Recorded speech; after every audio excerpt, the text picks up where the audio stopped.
ये साधारण ब्याज क्या होता है, व्हाट इज सिंपल इंटरेस्ट। यहाँ पे साधारण ब्याज मेरे भाई यहाँ पर होता क्या है, जरा हम उसको समझते हैं। और इस चैप्टर का किसी भी चैप्टर के साथ में कोई भी संबंध, कोई भी रिलेशन मेरे भाई नहीं है, तो इसको लेकर के आप मत घबराइएगा कि हमने प्रतिशत नहीं पढ़ा तो हमारा क्या होगा, हमने ये नहीं पढ़ा तो हमारा क्या होगा। इसका किसी से कोई भी लेना देना नहीं है, कोई लेना देना नहीं है, मतलब कोई भी लेना देना मेरे भाई यहाँ पर नहीं है।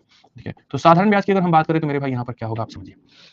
ठीक है, साधारण ब्याज क्या होता है, जैसे अक्सर आप लोगों ने सुना है कि जो लोग होते हैं वो मेरे भाई ब्याज जो होता है यहाँ पर उसको कुछ पैसे पे उठाते हैं। जैसे मानो 2% ब्याज, 3% ब्याज, 4% ब्याज, तो वो क्या होता है।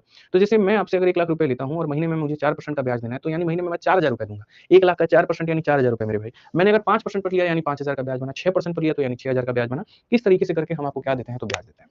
साधारण ब्याज की सबसे बढ़िया खूबसूरती ये होती है कि हर साल का जो ब्याज होता है वो फिक्स होता है। लेकिन चक्रवृद्धि में क्या होता है, वो ब्याज भी जुड़ जाता है पहले साल के बाद में मूलधन के अंदर में, और फिर वो और ज्यादा बढ़ते रहता है। तो ये बड़ी दिक्कत हो जाती है। साधारण ब्याज को मेरे भाई निकालने का जो फॉर्मूला है वो आप लोगों के सामने यहाँ पर ये है कि एस आई बराबर P into R into T upon में 100।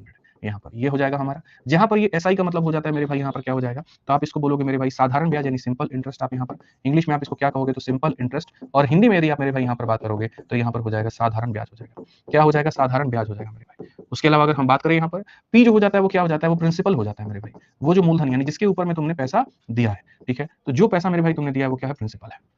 ठीक है, आर का मतलब मेरे भाई यहाँ पर क्या है, तो आर का मतलब मेरे भाई यहाँ पर रेट है। रेट का मतलब क्या हो गया, दर हो गया कि जिस दर पर तुमने मेरे भाई वहां पर पैसा दिया है। टी का मतलब यहाँ पर क्या हो गया, टी का मतलब मेरे भाई यहाँ टाइम हो गया। टाइम का मतलब समय हो गया कि जितने समय के लिए तुमने सामने वाले को पैसा दिया है, जितने समय के लिए दिया है। तो यहाँ पर मेरे भाई जो है कितने पैसे को किस रेट पर कितने समय के लिए दिया, ये मिला के क्या बनाता है, साधारण ब्याज बनाता है। ठीक है, आप अगर देखोगे तो याद करने का तरीका ऐसा है कि देखो मीडिया वालों की इनकम कैसे बनती है, तो टीआरपी की वजह से। तो ऐसे भी याद कर सकते हो, इनकम बराबर टीआरपी। इनकम बराबर क्या हो जाएगा मेरे भाई यहाँ पर, टीआरपी हो जाएगा।